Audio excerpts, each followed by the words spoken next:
तो हे फ्रेंड्स, कैसे हैं आप? आई होप आप सब अच्छे होंगे।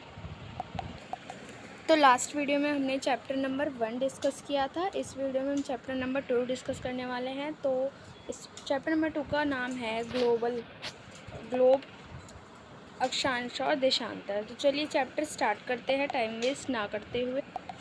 हमारी पृथ्वी गोलाकार नहीं है। पृथ्वी उत्तर एवं दक्षिण ध्रुवों पर थोड़ी चपटी तथा मध्य में थोड़ी उभरी हुई है। तो ये लाइन क्या बता रही है? लाइन बता रही है कि जो हमारी पृथ्वी है, जैसे हम सोचते हैं कि वो पूरी गोल है, वो गोल नहीं है। वो कैसी है? अंडे आकार की है, एग टाइप की है। उत्तर एवं दक्षिण से थोड़ी चपटी हुई है और मध्य में थोड़ी उभरी हुई है। ठीक है। ग्लोब पर देशों, महाद्वीपों तथा महासागरों को उनके आकार में दिखाया गया है। कि हमारा जो ग्लोब है, ग्लोब क्या होता है? जिसमें हमारी पृथ्वी को एक मॉडल दिखाया जाता है, मॉडल की तरह ही उसे हम ग्लोब कहते हैं। ग्लोब में कई सारी कंट्रीज़ आ जाती हैं, महाद्वीप और महासागर, जैसे कि हमारी पृथ्वी में है वैसे दिखाया जाता है। एक सुई ग्लोब में झुकी हुई अवस्था में स्थित होती है, जिसे अक्ष कहा जाता है। अगर आपके स्कूल वगैरह में कहीं ग्लोब होगा तो आप देखना, उसमें जो पृथ्वी है उसको थोड़ा टेढ़ा करके दिखाया जाता है और उसमें एक सेंटर में एक नोक भी होती है, जिसे अक्ष कहा जाता है। ग्लोब पर वे दो बिंदु जिनसे होकर सुई गुजरती है, उत्तर तथा दक्षिण ध्रुव कहलाते हैं। ठीक है। उत्तर यानी कि जो नॉर्थ में होते हैं, दक्षिण यानी कि जो साउथ में होते हैं। काल्पनिक रेखा जो ग्लोब को दो बराबर भागों में बांटती है, इसे विषुववृत्त रेखा कहा जाता है। ठीक है। विषुववृत्त रेखा क्या होती है? जो कि ग्लोब को बराबर दो हिस्सों में बांटती है। आपके पास अगर ग्लोब हो या फिर मैप हो तो आप उसमें भी देख सकते हैं। इस रेखा में स्थित आधे भाग को उत्तरी गोलार्ध तथा दक्षिणी वाले आधे भाग को दक्षिण गोलार्ध कहा जाता है। तो जो काल्पनिक रेखा होती है वो दो भागों में बांटती है। तो जो नॉर्थ वाला जो भाग या पार्ट होता है उसे उत्तरी गोलार्ध बोलते हैं, और जो दक्षिण वाला पार्ट या भाग होता है उसे हम दक्षिणी गोलार्ध कहते हैं। अक्षांश रेखाएं क्या होती हैं? विषुववृत्त रेखा से ध्रुवों तक स्थित सभी समांतर वृत्तों को अक्षांश रेखाएं कहते हैं। विषुववृत्त 0 अक्षांश को दर्शाता है। विषुवत के उत्तरी की सभी समांतर रेखाओं को उत्तरी अक्षांश कहा जाता है तथा विषुवत के दक्षिण स्थित सभी समांतर रेखाओं को दक्षिण अक्षांश कहा जाता है। तो जो विषुवत रेखा होती है वो कैसे होती है? वो विषुवत रेखा के ऊपर जो होती हैं, उत्तर में स्थित होती हैं, वो सारी हमारी अक्षांश रेखाएं होती हैं। और जो विषुवत रेखा के नीचे स्थित होती है सारी हमारी दक्षिण अक्षांश रेखाएं होती हैं। ठीक है। आप मैप में देखना है कि उसमें सर्कल बना होगा, तो जो एकदम सर्कल बना होगा ना, वो होता है आपका अक्षांश रेखाएं। अक्षांश समानांतर रेखाएं, इसमें दिया हुआ है कि उत्तरी गोलार्ध में कर्क रेखा कितनी डिग्री पर होती है, मकर रेखा कितने डिग्री पर होती है, उत्तर ध्रुववृत्त कितने पर होता है, दक्षिण ध्रुववृत्त कितने पर होता है। तो आप ये इम्पोर्टेंट है, इसे लिख सकते हैं और याद भी रखना। पृथ्वी के ताप कटिबंध ये देखते हैं। इसमें हम सबसे पहले देखेंगे उष्ण ताप कटिबंध क्या होते हैं। कर्क रेखा एवं मकर रेखा के बीच एवं अक्षांशों पर सूर्यवर्ष में एक बार दोपहर में सिर के ठीक ऊपर होता है, इसलिए इस क्षेत्र में सबसे अधिक ऊष्मा प्राप्त होती है। इसे उष्ण ताप कटिबंध कहते हैं। यहाँ पे जो है ये जो उष्ण ताप कटिबंध होता है, ये कर्क रेखा और मकर रेखा के बीच का अक्षांश होता है, जहाँ पर सूर्य की जो किरणें हैं वो सीधी पड़ती हैं, जिससे कि यहाँ पे काफ़ी ऊष्मा यानी कि काफ़ी यहाँ पे सूर्य की किरणें आती हैं, इसलिए इसे उष्ण ताप कटिबंध कहते हैं। फिर हमारा है शीतोष्ण कटिबंध। उत्तरी गोलार्ध में कर्क रेखा एवं उत्तर ध्रुव वृत्त तथा दक्षिण गोलार्ध में मकर रेखा एवं दक्षिण ध्रुव वृत्त के बीच वाले क्षेत्र का तापमान मध्यम रहता है, इसलिए इन्हें शीतोष्ण कटिबंध कहा जाता है। तो ये शीतोष्ण कटिबंध जो होते हैं वो कहाँ होते हैं वो देखते हैं। कर्क रेखा और मकर रेखा के बीच वाला जो पार्ट होता है वहाँ पे जो तापमान होता है वो नॉर्मल यानी कि मध्यम रहता है, इसलिए वहाँ पे शीतोष्ण कटिबंध जो है होते हैं। ठीक है। और जो उष्ण ताप कटिबंध होते हैं वो क्या होते हैं? एकदम सेंटर में ही होते हैं। लेकिन जो शीतोष्ण कटिबंध होते हैं वो कर्क रेखा और उसके बीच में होते हैं। शीत कटिबंध उत्तरी गोलार्ध में उत्तरी गोलार्ध में उत्तरी ध्रुव और दक्षिण गोलार्ध में दक्षिणी ध्रुव के बीच के क्षेत्र में ठंड बहुत होती है, क्योंकि यहाँ पे सूर्य क्षितिज से ऊपर नहीं आ पाता है, इसलिए यहाँ पे शीत कटिबंध कहलाते हैं। तो जो शीत कटिबंध होता है वहाँ पे सूर्य की जो किरणें हैं वो सीधी नहीं आ पाती है, इसलिए वहाँ पे ठंडक रहती है और इसलिए यहाँ पे शीत कटिबंध कहा जाता है। फिर है हमारा देशांतर।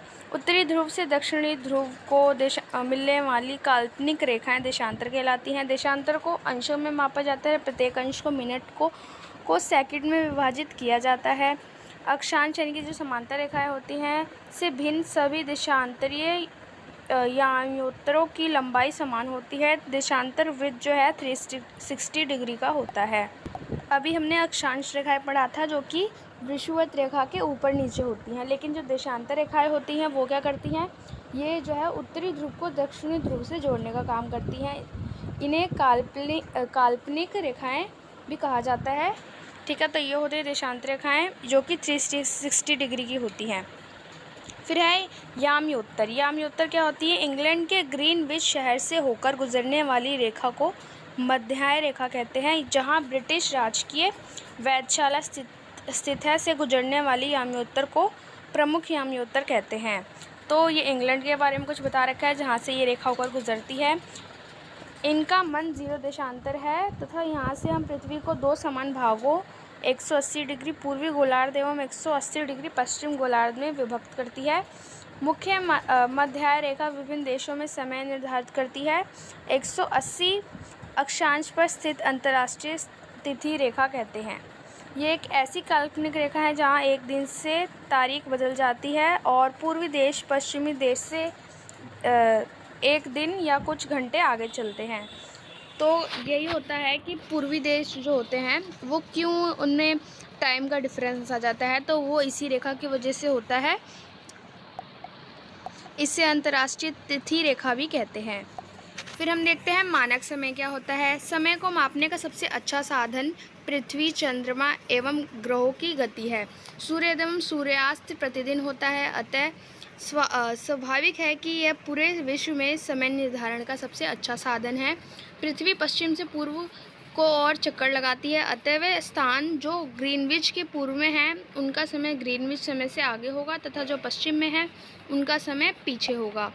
तो इसमें बता रखा है कि समय को मापने के लिए हम किसका यूज़ करते हैं, पृथ्वी, चंद्रमा एवं ग्रहों की गति को हम देखते हैं, इससे हमें समय का अंदाज़ा लग पाता है। इससे हम जो है सूर्यास्त यानी कि जब सनराइज़ होता है और सनसेट होता है वो उसका पता लगा पाते हैं और इससे हम अपने टाइम को भी देख पाते हैं। जब पृथ्वी जो है वो पश्चिम से पूर्व की ओर चक्कर लगाती है तो क्या होगा, तो ग्रीनविच का जो समय होगा वो आगे होगा और जो लोग पश्चिम में रहते हैं उनका समय क्या होगा, पीछे होगा। ये आपको ग्लोब के थ्रू ही समझ आ सकता है। आप आई होप आप यूट्यूब वीडियोस देख सकते हैं, उसमें आप ग्लोब का देख सकते हैं कि ग्लोब में जो है कैसे अक्षांतर देशांतर रेखाएं होती हैं। इससे आपको काफ़ी हेल्प मिलेगी। यूट्यूब पे आपको 1000 वीडियो मिल जाएंगे, आप ज़रूर देखिएगा, या फिर आप अपने स्कूल में भी देख सकते हैं। समय के अंतर की गणना निम्नलिखित विधि से की जाती है। पृथ्वी लगभग 24 घंटे में अपने अक्ष पर जो है 360 डिग्री घूमती है, ये इम्पॉर्टेंट है, तथा वह 1 घंटे में 15 डिग्री एवं 4 मिनट में 4 डिग्री घूमती है। ये आपको याद रखना चाहिए, ये भी इम्पॉर्टेंट है। इस प्रकार समय जब ग्रीनविच में दोपहर के 12 बजते हैं तब ग्रीनविच के समय से पूर्व में 1 बजा होगा। यहाँ पे वही बता रखा है कि जो पश्चिमी और पूर्वी देश होते हैं उनमें टाइम का डिफरेंस क्यों होता है, ग्रीनविच की वजह से होता है, और कितने कितने देर का डिफरेंस होता है वही सब बता रखा है। भारत का मानक समय। भारत में 82:30 पूर्व को मानक याम्योत्तर माना गया है। इस याम्योत्तर के स्थायी समय को पूरे देश का मानक समय माना जाता है। इसे भारतीय मानक समय के नाम से भी जाना जाता है। भारतीय ग्रीनविच के 82:30 पूर्व में स्थित है तथा यहाँ का समय जो है ग्रीनविच के समय से 5 घंटा 30 मिनट आगे होता है। इसीलिए जब लंदन में दोपहर के 2 बजे होंगे तब भारत में जो है शाम के 7:30 बजे होंगे। पृथ्वी को 1 घंटे वाले 24 समय क्षेत्रों में बांटा गया है। इस प्रकार से समय क्षेत्र यानी कि 15 डिग्री देशांतर तक के क्षेत्र को घेरता है।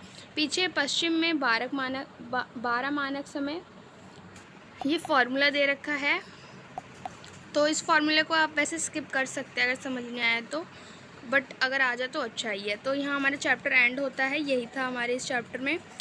तो इस चैप्टर में मेन आपको क्या जानना था, अक्षांश और देशांतर रेखाएँ क्या होती हैं, विषुवत रेखाएँ क्या होती हैं, और पृथ्वी के ताप कटिबंध कौन कौन से हैं। तो 3 है, शीत उष्ण और शीतोष्ण कटिबंध।